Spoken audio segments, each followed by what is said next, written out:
بسم اللہ الرحمن الرحیم۔ السلام علیکم۔ بہلول کا اصل نام وہاب بن عمرو اور جائے ولادت کوفہ بیان کی گئی ہے۔ وہ بغداد کے ثروت مندوں میں سے تھا۔ بعض روایت میں اسے خلیفہ ہارون رشید کا رشتہ دار اور برادر مادری لکھا گیا ہے۔ وہ امام جعفر صادق علیہ السلام کے شاگردوں میں سے تھا۔ اس نے ان کے فرزند امام موسیٰ کاظم علیہ السلام کا زمانہ بھی دیکھا تھا۔ قاضی نور اللہ شوستری کے بقول وہ خلیفہ ہارون رشید کے عہد کے دانش مندوں میں سے گزرا ہے جو کسی مصلحت کے تحت دیوانہ بن گیا تھا۔ اس کی دیوانگی کے بارے میں روایت مشہور ہے۔ یہ بھی معروف ہے کہ اس نے امام موسیٰ کاظم علیہ السلام کی ہدایت پر دیوانگی کا لبادہ اوڑھ لیا تھا۔ اس طرح اس نے اپنی جان بھی بچا لی اور اس دور کے شاہی دربار کے لیے ایک ایسا نقاد بن گیا جو ہنسی ہی ہنسی میں انہیں آئینہ دکھاتا رہتا تھا۔ امام موسیٰ کاظم علیہ السلام سے خلیفہ ہارون رشید عباسی کی مخاصمت کوئی ڈھکی چھپی بات نہیں ہے۔ تاریخ اسلام نے امام علی مقام کی 14 سال کی قید سخت اور زہر سے شہادت کا ذمہ دار ہارون کو ہی ٹھہرایا۔ ایک روایت کے مطابق ہارون نے دیگر متقی اور نامور لوگوں سے بہلول سے بھی امام معصوم کے قتل کا فتویٰ طلب کیا تھا۔ بہلول انکار کے نتائج سے خوب واقف تھا، اس لیے اس نے امام موسیٰ کاظم سے رہنمائی کی درخواست کی اور ان کی ہدایت پر دیوانہ بن کر اپنی جان بچا لی۔ ایک دفعہ کا ذکر ہے کہ ایک سیاح بغداد میں آیا۔ اس نے گھاٹ گھاٹ کا پانی پیا تھا، ملکوں ملکوں گھوما تھا۔ جب وہ ہارون کے دربار میں حاضر ہوا تو اس نے خلیفہ کے وزیروں اور دانشوروں سے کچھ سوالات کے لیے کوئی بھی ان کا جواب نہ دے سکا۔ ہارون اپنے مقربین کی نالائکی پر بہت شرمندہ ہوا۔ سیاح رخصت ہوا تو وہ اپنے وزیروں اور مشیروں پر برس پڑا، تم سب لوگ میرے لیے باعث ننگ و عار ہو۔ آج اس سیاح نے تمہیں کیسا عاجز کیا، یوں معلوم ہوتا تھا جیسے تم اس کے مقابلے میں طفل مکتب ہو۔ درباریوں کے سر شرم سے جھک گئے۔ ان کے پاس اپنی صفائی میں کہنے کے لیے کچھ بھی نہیں تھا۔ عتاب شاہی اور میں ایک دفعہ کا ذکر ہے کہ ایک سیاح بغداد میں آیا۔ اس نے گھاٹ گھاٹ کا پانی پیا تھا، ملکوں ملکوں گھوما تھا۔ جب وہ ہارون کے دربار میں حاضر ہوا تو اس نے خلیفہ کے وزیروں اور دانشوروں سے کچھ سوالات کیے، لیکن کوئی بھی ان کا جواب نہ دے سکا۔ ہارون اپنے مقربین کی نالائکی پر بہت شرمندہ ہوا۔ سیاح رخصت ہوا تو وہ اپنے وزیروں اور مشیروں پر برس پڑا، تم سب لوگ میرے لیے باعث ننگ و عار ہو۔ آج اس سیاح نے تمہیں کیسا عاجز کیا، یوں معلوم ہوتا تھا جیسے تم اس کے مقابلے میں طفل مکتب ہو۔ درباریوں کے سر شرم سے جھک گئے۔ ان کے پاس اپنی صفائی میں کہنے کے لیے کچھ بھی نہیں تھا۔ عتاب شاہی اور جوش میں آیا، کل اس سیاح کو دربار میں طلب کیا جائے۔ اگر تم لوگ اس کے سوالات کے جواب نہ دے سکے تو تمہاری سب جائیداد اور مال و دولت اس کے حوالے کر دیا جائے گا۔ ہارون نے دربار برخاست کیا۔ درباریوں میں کھلبلی مچ گئی۔ ان کی پریشانی کا کوئی ٹھکانہ نہ تھا۔ وہ سب ایک جگہ جمع ہو کر سوچنے لگے کہ بادشاہ کے عتاب سے کیوں کر بچا جا سکتا ہے۔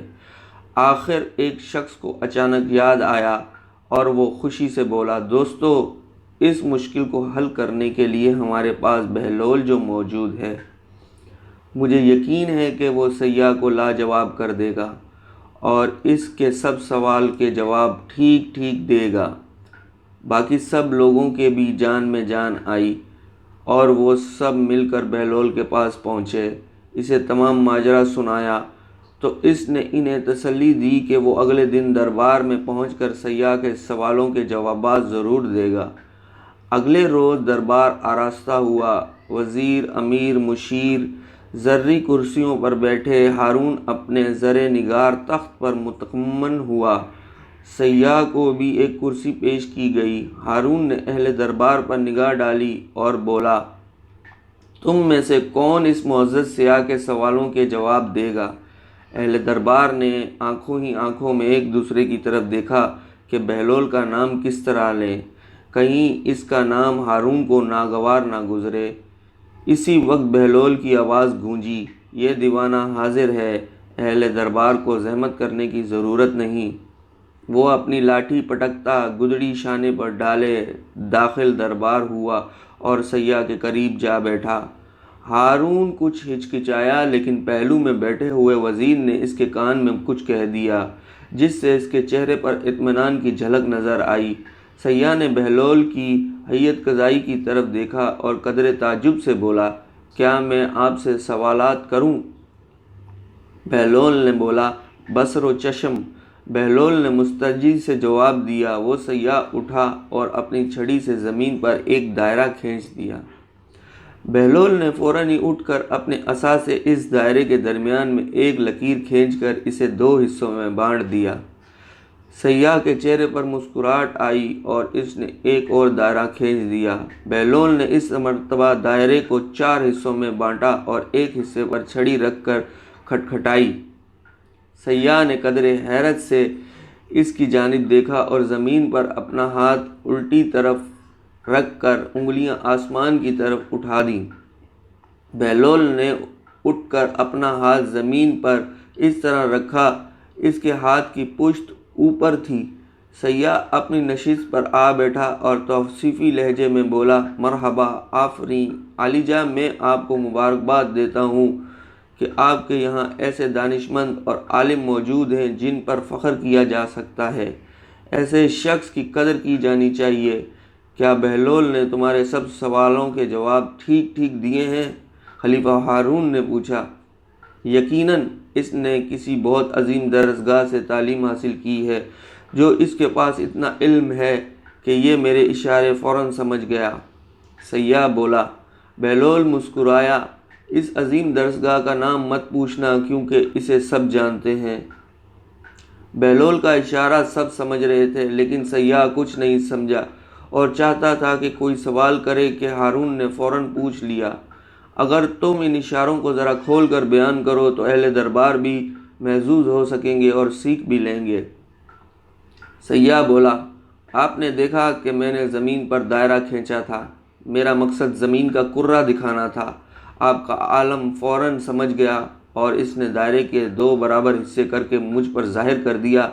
وہ زمین کے گول ہونے پر یقین رکھتا ہے اور اس کے اسرار و رموز سے بھی واقف ہے۔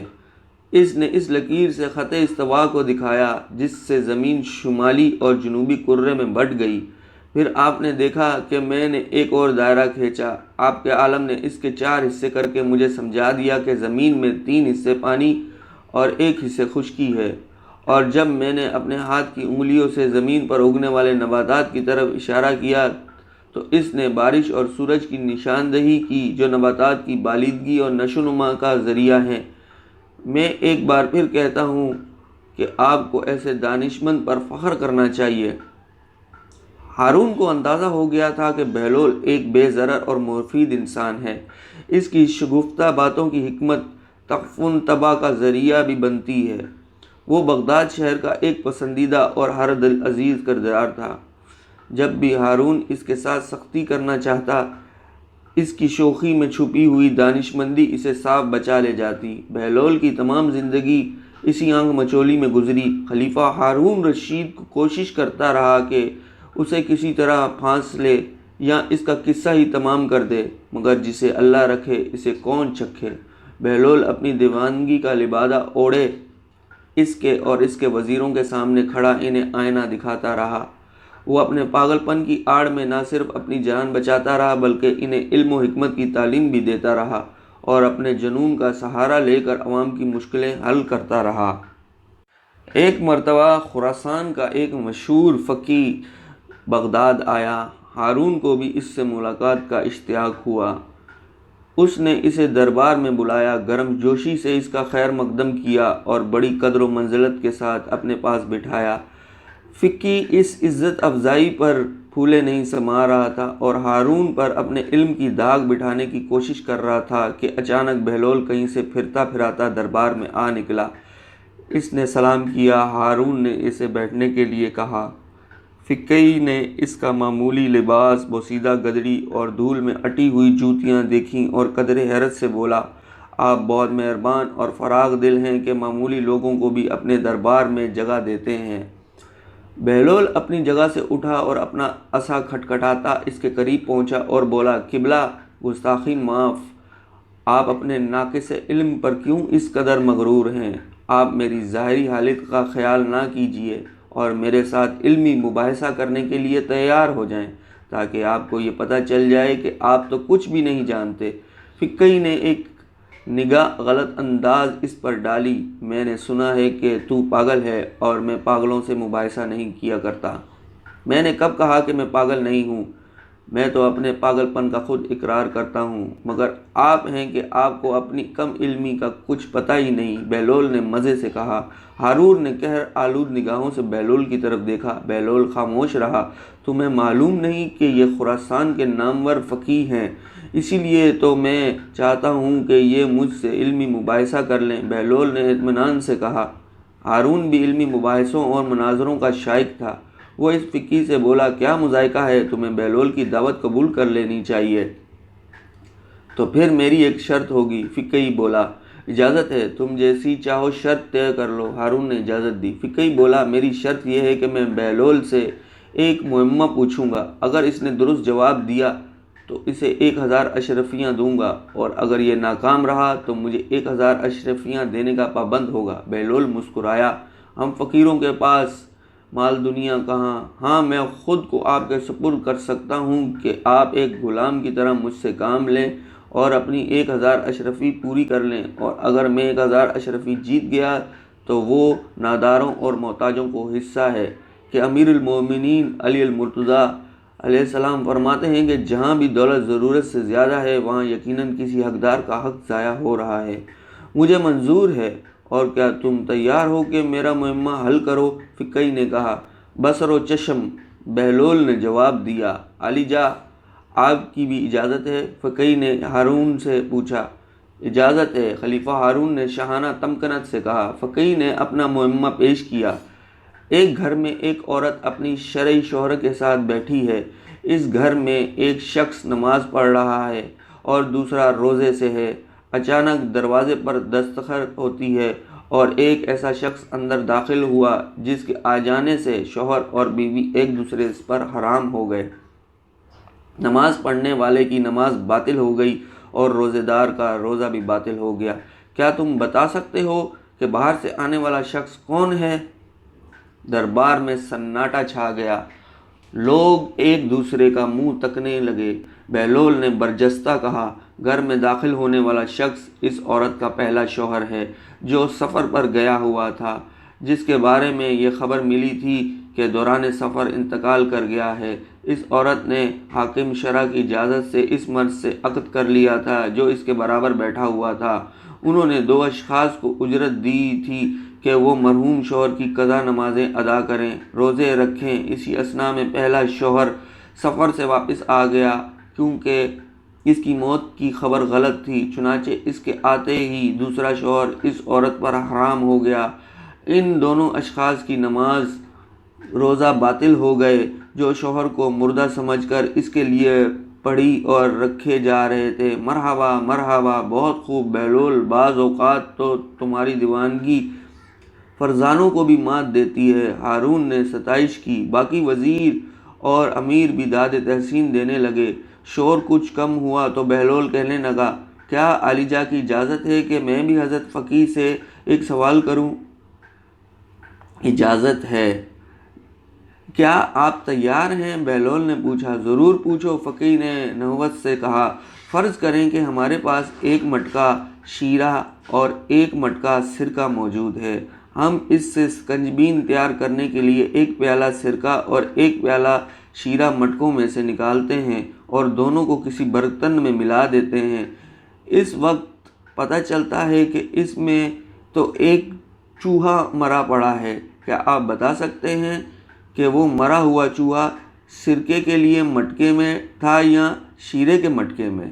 ہارون محظوظ ہوا۔ اہل دربار بھی مسکرائے۔ سب کی نگاہ فقی پر لگی ہوئی تھی کہ وہ اس معمے کو کس طرح حل کرتا ہے۔ وہ گہری سوچ میں مستغرق ہو گیا اور بہت دیر تک ایک لفظ بھی نہ بول سکا۔ ہارون اتنا انتظار نہ کر سکا اور بولا، بہلول نے تمہارے معمہ حل کرنے میں ایک لمحہ بھی نہیں لگایا، تمہیں بھی اس کے سوال کا جواب اسی طرح دینا ہوگا۔ فقی نادم سا ہو گیا، اس کی نگاہیں جھک گئیں، اسے اپنے کم علمی کا اعتراف کرنا ہی پڑا۔ علی جا، میں یہ معمہ حل نہیں کر سکتا۔ اس کی پیشانی عرق آلود تھی۔ ہارون نے بہلول کی طرف دیکھا۔ بہلول، بہتر یہی ہے کہ تم خود اس معمے کو حل کر دو۔ بہلول مسکرایا۔